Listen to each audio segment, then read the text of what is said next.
नमस्कार, news capital express में आपका स्वागत है। मैं हूं आपके साथ दीप्ति। शुरुआत करते हैं खास खबर के साथ। कांग्रेस कार्यकर्ताओं द्वारा अमिताभ का पुतला दहन करने पर मंत्री सारंग का बयान। कांग्रेस द्वारा अमिताभ का पुतला दहन करना दुर्भाग्यपूर्ण।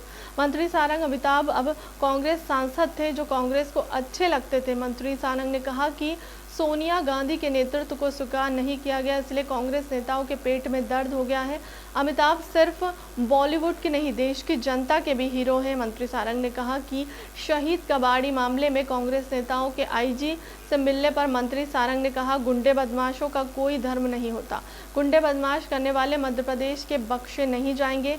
मंत्री सारंग ने कहा कि कांग्रेस गुंडे बदमाशों और बेटियों से मारपीट करने वालों को संरक्षण दे रहे हैं। देखिए, किसी भी गुंडे का कोई धर्म नहीं होता। गुंडे बदमाशी करने वाला व्यक्ति किसी भी धर्म का होगा, वो मध्य प्रदेश में बख्शा नहीं जाएगा। बेटियों के साथ बदतमीजी करने वाला व्यक्ति का कोई धर्म नहीं होता। किसी भी धर्म में महिला का सम्मान सर्वोच्च है, पर ऐसे गुंडे बदमाशों को और लड़कियों के साथ छेड़छाड़ और मारपीट करने वाले लोगों को कांग्रेस के नेता संरक्षण दे रहे हैं, तो ये बात आप समझ सकते हैं कि कांग्रेस की मानसिकता क्या है। वैसे कांग्रेस के नेताओं से और कुछ अपेक्षित नहीं है।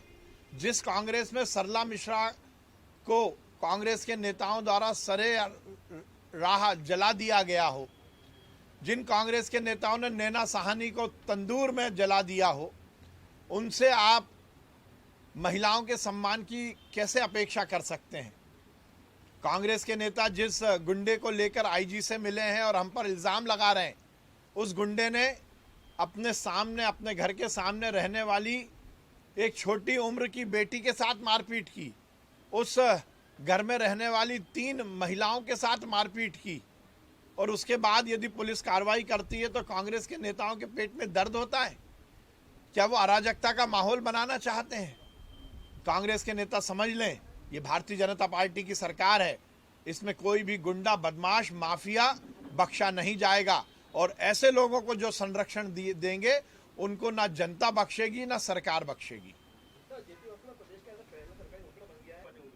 अब देखिए, अमिताभ बच्चन जैसे व्यक्ति जिन्होंने पूरी दुनिया में हिंदुस्तान का मान और सम्मान बढ़ाया है, और अमिताभ बच्चन जी जब कांग्रेस को अच्छे लगते थे, जब वो कांग्रेस के सांसद थे, केवल उन्होंने सोनिया गांधी की अनर्गल बातों को नहीं माना और उन्होंने सोनिया गांधी के नेतृत्व को स्वीकार नहीं किया, इसलिए कांग्रेस के नेताओं के पेट में दर्द है।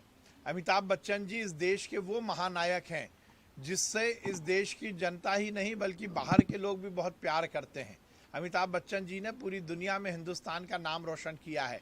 वो केवल एक बड़े कलाकार ही नहीं है बल्कि बहुत अच्छे इंसान भी है। उनको इस तरह राजनीति में घसीटना ये कांग्रेस के दिवालियापन का सूचक है, और मुझे बहुत आश्चर्य होता है कि कांग्रेस के वरिष्ठ नेता पुतला जला रहे हैं। इसमें कहाँ अमिताभ बच्चन जी आ गए? ये केवल अमिताभ बच्चन के माध्यम से अपनी कुंठा प्रदर्शित करने की बात है, क्योंकि अमिताभ बच्चन जी पहले तो नेहरू परिवार से जुड़े थे, पर उन्होंने जब देखा कि नेहरू परिवार की लाइन और लेंथ दोनों बिगड़ गई है, जब सोनिया गांधी के नेतृत्व में नेहरू परिवार चलने लगा तो उन्होंने उनका नेतृत्व स्वीकार नहीं किया, और उन्होंने कांग्रेस ही नहीं राजनीति से ही अपने आप को अलग कर लिया। और ये कुंठा, ये फ्रस्ट्रेशन कांग्रेस को का दिख रहा है। निश्चित रूप से ये बहुत ही दुर्भाग्यपूर्ण है। जिस व्यक्ति ने इस देश का नाम पूरी दुनिया में रोशन किया हुआ हो, वो बॉलीवुड के ही हीरो नहीं है, वो देश की जनता के हीरो हैं, और उस हीरो का इस तरह से पुतला दहन करना ये बहुत आपत्तिजनक भी है, दुर्भाग्यपूर्ण भी है, और कांग्रेस की कुंठा को प्रदर्शित भी करता है।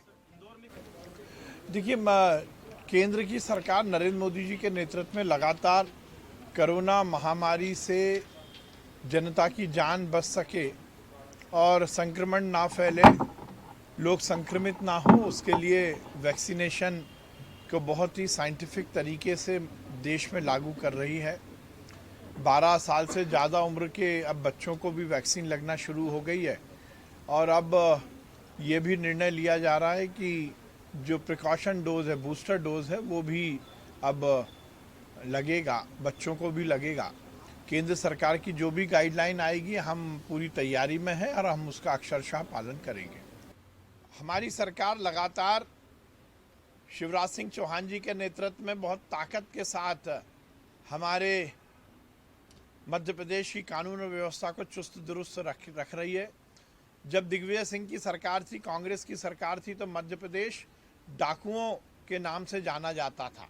शिवराज सिंह चौहान जी ने आके संपूर्ण डाकुओं के जो गिरोह थे उनको समाप्त किया, नक्सलाइट गतिविधियां पूरी तरह से समाप्त की, सिमी का नेटवर्क पूरी तरह से नेस्त नाबूद कर दिया।